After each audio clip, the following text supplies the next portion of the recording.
নমস্কার, নমস্কার, নমস্কার, নমস্কার ম্যাডাম, নমস্কার। তারপর সর্ব অঙ্গের কুশল তো?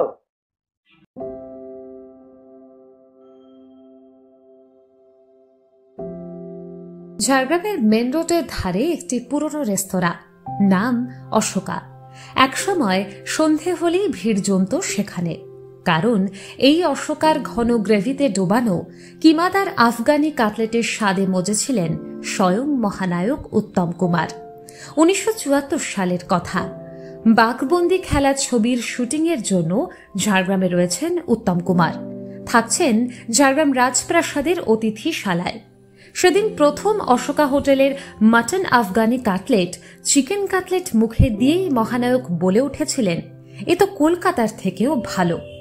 রেস্তোরাঁর প্রতিষ্ঠাতা প্রয়াত দীনেশচন্দ্র কুণ্ডুর স্মৃতি থেকে জানা যায়, মহানায়কের প্রশংসা শুনে তিনি নিজেই পরের দিন থেকে প্রতিদিন বিকেলে রাজবাড়িতে কাটলেট পৌঁছে দিতেন। যতদিন উত্তম কুমার ছিলেন এই রুটিন চলেছিল। আজ এই রেস্তোরাঁটি চালাচ্ছেন দীনেশবাবুর ছেলে মৃন্ময় কুণ্ডু। আফসোসের সঙ্গে বলছেন, উড়ালপুল তৈরি হয়ে যাওয়ায় এখন লোকজনের আশা কমে গিয়েছে, তাই এখনো অল্প সংখ্যক কাটলেট তৈরি করা হয়। তবে মৃন্ময় বলছেন, আমরা এখনো ধরে রেখেছি সেই স্বাদ, সেই স্মৃতি। 1974 সাল আমাদের প্রিয় অরণ্য শহরে এলেন মহানায়ক উত্তম কুমার এবং তার পছন্দের খাবারের তালিকায় জায়গা করে নিল এই অশোকা রেস্তোরাঁর অন্যতম জনপ্রিয় খাবার বা জনপ্রিয় পদ আফগানি মাটন কাটলেট। সেই দিনগুলোর স্মৃতি নিশ্চয়ই আজও উজ্জ্বল। একটু বলুন, কতটা নস্টালজিয়া এবং কতটা আবেগ আজও মিশে রয়েছে? সেটা তো আছেই, যেহেতু উনি মহানায়ক সেটা আছে। তবে ওই সময় আমি কিন্তু হোটেলে বসতাম না, আমার বাবা বা বাবার বন্ধু যারা ছিলেন পার্টনার তারা সব থাকতেন এখানে। আমি তো স্কুলে পড়তাম। আচ্ছা, উনি শুটিং করে আসতেন, এসে বিকেলবেলা আসতেন, রাজবাড়ি থেকে লোককে পাঠাতেন এখান থেকে আফগানি কাটলেট নিয়ে যেতেন অনেক। এবং এটা যতদিন ছিলেন প্রায় রোজই নিয়ে যেতেন। আপনাদের এই রেস্তোরাঁর সঙ্গে যে স্মৃতি জড়িয়ে রয়েছে, যে আবেগ জড়িয়ে রয়েছে, সেই আবেগকে ধরে রাখবেন কিভাবে? দেখুন, আমাদের যেটা পদ হয় এভরিডে, যেটা মেনু হয় সেটা তো মানে অল টাইম থাকবেই। আফগানি কাটলেট যেটা যেটা যেটা যেটা অলরেডি মানে এখানে ফেমাস আছে, সেটা এখানে থাকছেই। রাস্তা তৈরি হওয়ার জন্য এখানে কিছুটা হয়তো রাস্তা নিতে হবে, কিছুটা পোর্শন যাবে, তো যাই হোক, কিন্তু আমাদের যেটা মেনু, সেটা পার্মানেন্ট মেনু যেটা, সেটা কন্টিনিউ থাকবেই। এটা এখানে চেঞ্জ হবে না। হ্যাঁ, আমরা হয়তো ইন ফিউচার কিছু হয়তো নিউ আইটেম অ্যাড করতে পারি, বাট যেটা main items, main food items menu, সেগুলো বরাবর থাকবে। সেটা সেখানে কোনো চেঞ্জ আসছে না। এবং বিশেষভাবে থেকে যাবে এই আফগানি কাটলেট। হ্যাঁ, অবশ্যই, যার সঙ্গে বাঙালির আবেগ জড়িয়ে। তোর সামনে খাবারের প্লেট রয়েছে, অবশ্যই খালি খাবারের প্লেট, এবং একদম পরিষ্কার করে খেয়ে ফেলেছিস। তার মানে যে খাবারটা ছিল সেটা নিশ্চয়ই খুব উপাদেয় ছিল। অবশ্যই খুবই সুন্দর লেগেছে। কি খেয়েছিস বল, কেমন লেগেছে বল? এটা হচ্ছে আফগানি কাটলেট। এটা হচ্ছে আমাদের ঝাড়গ্রামের অশোকা হোটেলে। এটা মানে অনেক দিন ধরে প্রচুর বিখ্যাত। আমি ছোটবেলায় যখন বাবার সাথে এখানে আসতাম, স্পেশালি রথের সময়, তো রথের সময় এসে আমরা এটা রেগুলারই, আমার ঘরের লোক, আমার মার ঠাকুমা, তো তখন বোন হয়নি, তো অনেক ছোট থেকে এখানে যাওয়া আসা। বাবার কাছে শুনেছিলাম যে মানে উত্তম কুমারও নাকি এখানের কাটলেট খেতেন। মানে উনি যখনই কোনো শুটের কারণে বা ঝাড়গ্রাম যদি আসতেন, তো এখান থেকে নাকি তিনি অবশ্যই এখান থেকে কাটলেট যেটা হতো ওটা নিয়ে অর্ডার করতেন। তো সেই জন্য ছোটবেলা থেকে একটা বিশাল কিউরিয়াসিটি ছিল যে কিরকম খেতে। তো অনেকবারই খেয়েছি, আমার বেশ ভালো লাগে। মাঝে সাঝে ফাঁকা সময় হলে বা বন্ধু বান্ধবদের সাথে এসেও মাঝে মধ্যে খেয়ে যাই।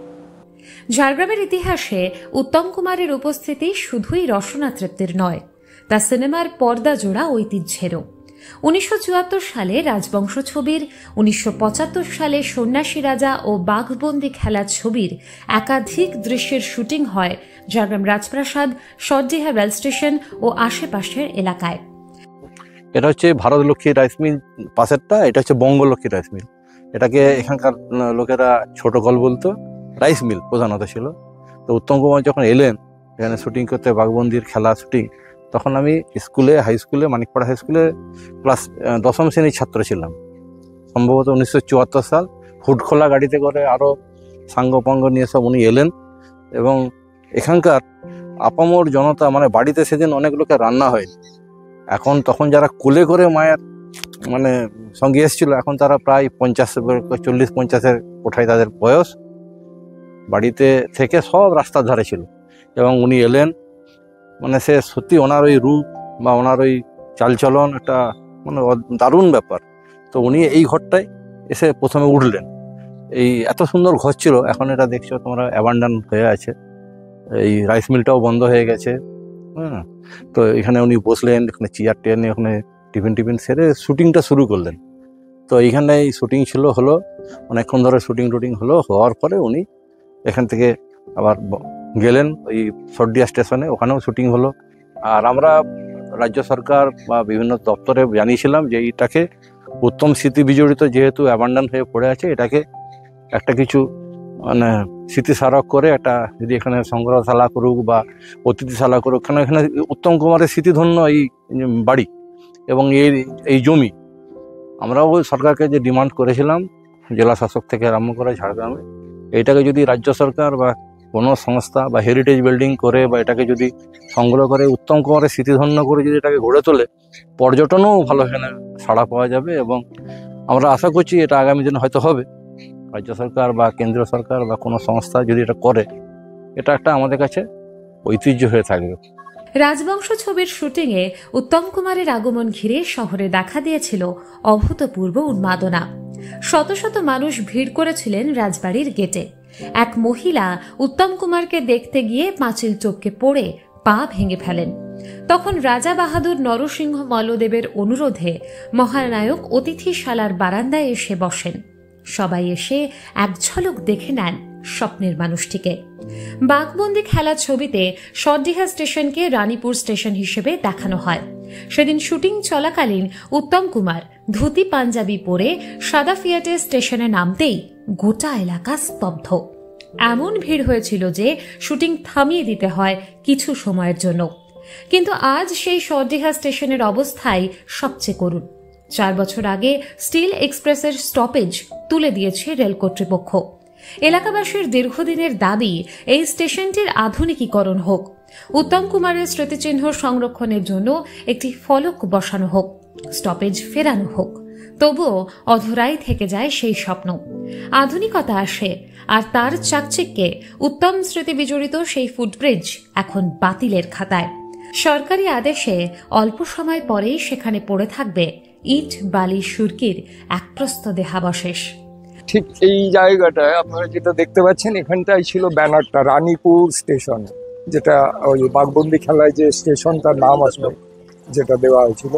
এবং ঠিক ওই জায়গাটায়, যে জায়গাটা ওই যে কুকুর একটা বসে আছে, ঠিক ওই জায়গা সমান জায়গাটায় তো সুপ্রিয়া দেবী, দেখবেন একটা ডায়লগ আছে, এখনো আমার সেই ছেলেবেলাকার স্মৃতি আছে, যে সুপ্রিয়া দেবী পার্থকে বলছেন যে ছেলেকে, যে বাবাই কি তোমার সব, মা কি তোমার কেউ না, তুমি কিছুতেই রানীপুর ছেড়ে চলে যেও না। এটা কিন্তু একদম এখানে ডায়লগ, একদম এই জায়গাটা।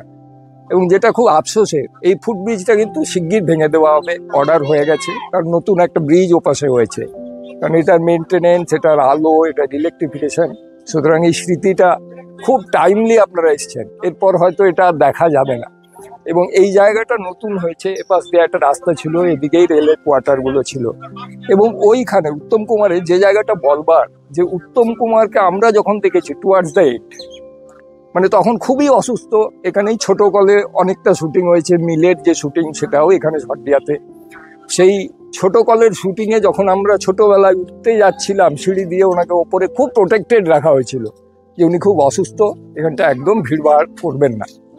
মানে বাকি সবাই কিন্তু আমার বাড়িটা ঠিক এই পাড়াটার পেছনে, ওই রাস্তাটা দিয়ে ওখানেই ওরা সব শুটিংগুলো করছিল, ওখানে খাওয়া দাওয়া টেন্ট বিছিয়ে বেশ কয়েকদিন, এবং বাকি অংশটা রাজবাড়িতে। সুতরাং আমাদের এটা ছেলেবেলাকার, ছোটবেলাকার, তখন আমরা সিনেমা, সেলুলয়েড ইত্যাদি কিচ্ছু জানতাম না, জাস্ট খেলতে খেলতে হঠাৎ করে এতগুলো গাড়ি।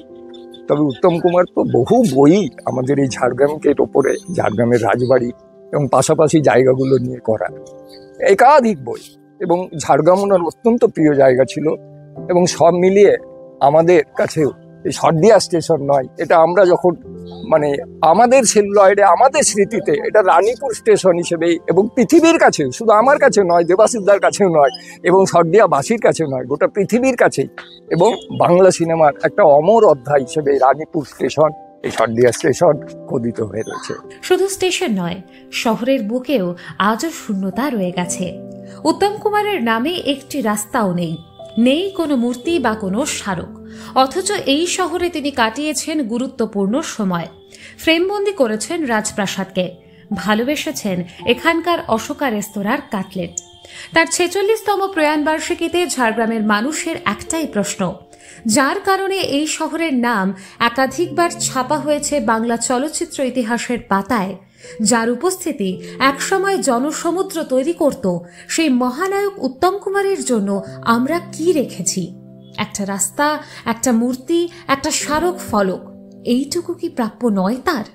কারণ উত্তম কুমার কেবল পর্দার নায়ক নন, তিনি বাঙালির আবেগ, বঙ্গ সংস্কৃতির অবিচ্ছেদ্য অঙ্গ, আপনজন। আর তাই আজও সন্ধ্যায় অশোকার কাটলেট ভাজার সুবাসে ভেসে ওঠে মহানায়কের স্মৃতি।